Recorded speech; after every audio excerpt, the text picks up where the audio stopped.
Mr. Beast, Logan Paul, and KSI, the holy trinity of YouTube, have recently launched their Lunchly brand, and it's everywhere. Lunchly is a pre-packaged meal that you can take just about anywhere with you. It's designed for convenience, and its creators have been quick to point out its supposed health benefits. But let's take a closer look at those claims together, because without the facts, it might just feel like megastar YouTubers are controlling more than just our screen times. Mr. Beast, KSI, and Logan Paul have all came together to create a new product that every single child is going to consume, and that is Lunchly. Lunchly. Come under a little bit of fire recently on the internet. The more I think about it and look into it, the worse it seems. This is selling crap to kids who don't know better than to trust the people who are selling it to them. Because people just hate us. Now, the first thing I want to say here is I'm not out to attack any individuals. In fact, Mr. Beast has done some genuinely amazing things for thousands of disadvantaged people, and he deserves credit for that. However, when he's been so bullish about his new lunchtime product, Lunchly,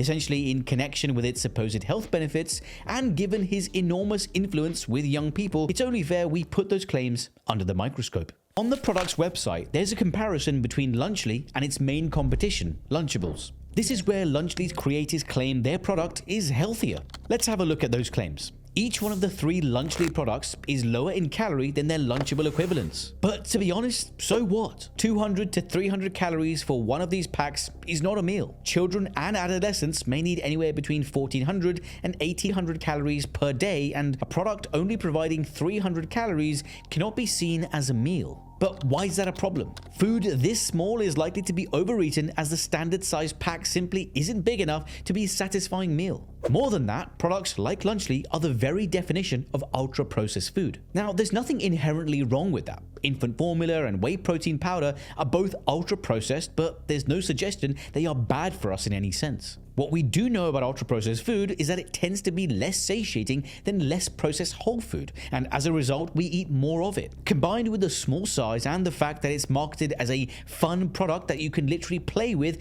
it's easy to see how someone would consume more than one of these packs in a single setting. That might not be a problem from the point of view of calories, but as I'm about to explain, there are other things in these products to be worried about. Much has been made about the high electrolyte content of Lunchly, with one of the creators going so far as mocking a medical professional about its supposed lack of understanding about the topic of electrolytes. Electrolytes are minerals found in the blood and other bodily fluids, including sodium, potassium, magnesium, among others. Their function is to control the amount of water in your blood, control your blood's pH, and contribute to muscle and nerve control. When we sweat, we lose electrolytes, and water doesn't contain any of them. It seems my antiperspirant has failed. But that's okay, because we consume them every time we eat food. Products like the Prime drink included in every Lunchly pack contain added amounts of electrolytes, and this has been touted as a universally positive benefit of the product. But so far, no one has actually explained why children need to consume added electrolytes in their drinks. Electrolyte supplementation only becomes necessary when the individual concerned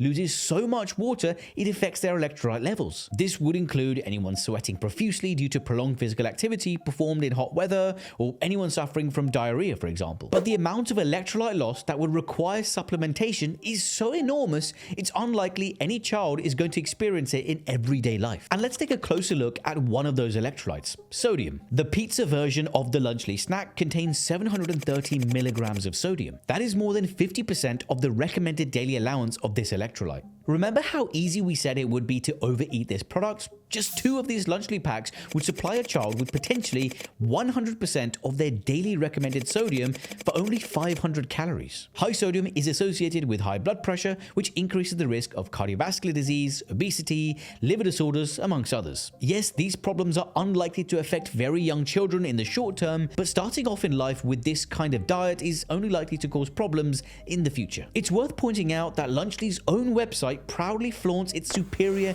electrolyte content thanks to Logan Paul's Prime drink, which contains far more potassium than the Capri Sun drink often found in Lunchables. However, there's no mention of the amount of electrolytes contained in the food. It's almost as if this one supposed benefit of Lunchly, its electrolyte profile, is being used to promote another product, Prime. Nah, can't be. The whole electrolyte obsession is kind of curious. We all instinctively know electrolytes are good for us, even though we don't fully understand it all the time or what they are. but you don't see packets of salted crisps being advertised as being high in electrolytes in the same way. It's just a bit misleading to label any high sodium food as being electrolyte rich and passing that off as being somewhat healthy. I'm genuinely curious if the three YouTube musketeers are trying to rebrand sodium as electrolytes to deflect attention, or they really think electrolytes are universally beneficial in all cases. But it does seem a bit reminiscent of what cigarette companies did in the 1970s when they rebranded cigarettes as being low tar, suggesting they weren't as harmful as other cigarettes. Either way, perhaps you can now see why loudly declaring more electrolytes is not a universally positive benefit. If not, here's another helpful visual.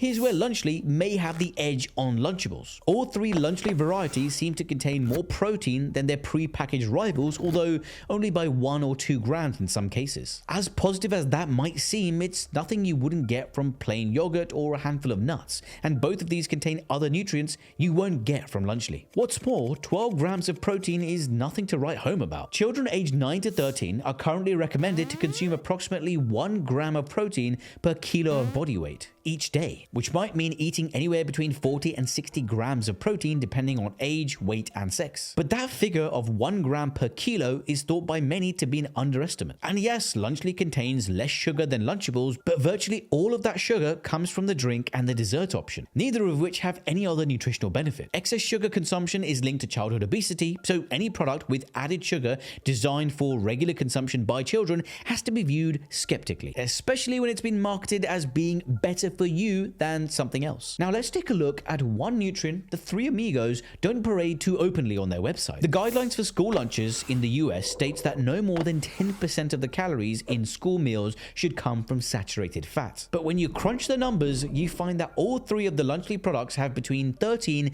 and 23% of their calories from saturated fat. Research about the effects of saturated fat on cardiovascular health is somewhat mixed, but what we do know is that atherosclerotic lesions, a dangerous buildup of fat, calcium, and other substances that can block coronary arteries, can begin in childhood. And something Lunchly products don't have a lot of at all is fiber. Fiber is absolutely essential for good gut health and satiety. Whole grains, a good source of vitamins, and yes, fiber, as well as fruit and vegetables, also full of vitamins, minerals, and yeah, fiber. In fact, Logan Paul is quite proud in declaring, So we could have made a lunch meal with carrots and celery and apple slices, but I don't eat that shit. I don't! So is Lunchly healthier than its rival Lunchables? Yes, probably it is. But this is a bit like saying a kick in the balls is less harmful than a blow to the head.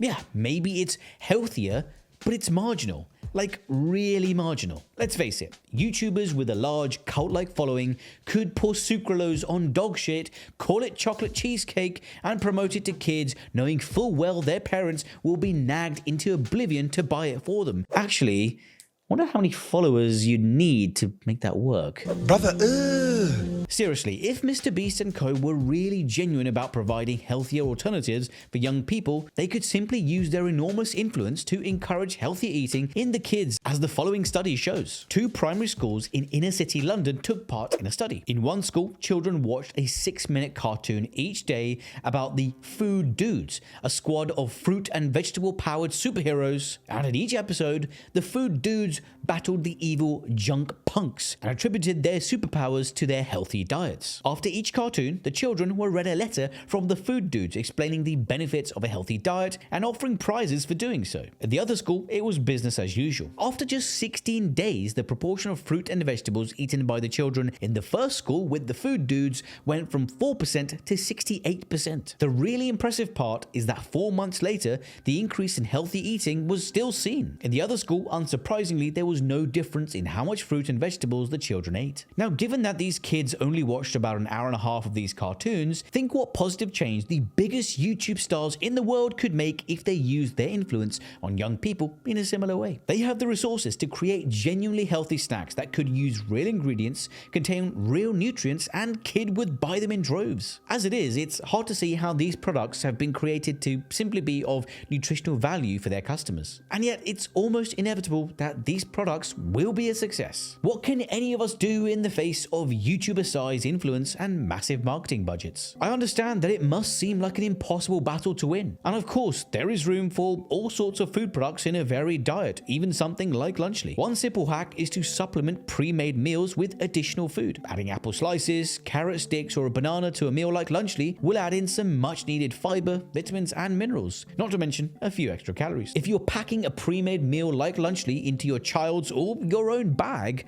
one strategy could simply be to supplement the meal with some extra nutritious foods. Throw some nuts, pieces of fruit or veg into a Tupperware and take 2 packs with you instead of 1. And here are a few more tips for improving your diet overall. From chopping up bananas onto your breakfast cereal to adding blueberries onto your yogurt, fruit and vegetables can be added to almost anything. If you have children, talk to them directly about which foods are healthy and which aren't. Learn how to cook just one nutritious meal if you don't already know how. Focus on learning how to cook it really well. There are tutorials for almost everything online, and you'll find it so rewarding as well as delicious. And once you've mastered one dish, learn another. Even when you indulge in something undeniably unhealthy, look for simple ways to make it more nutritious. Just adding some sliced mushrooms to frozen pizza will improve its overall nutrient profile. But don't even think about pineapple. When it comes to improving your diet, the key to making any permanent change is to start small and be consistent. As anyone who's tried to lose weight will tell you, there are no magic bullets. And to find out why the miracle weight loss drug Ozempic is no different, click here to watch this video now.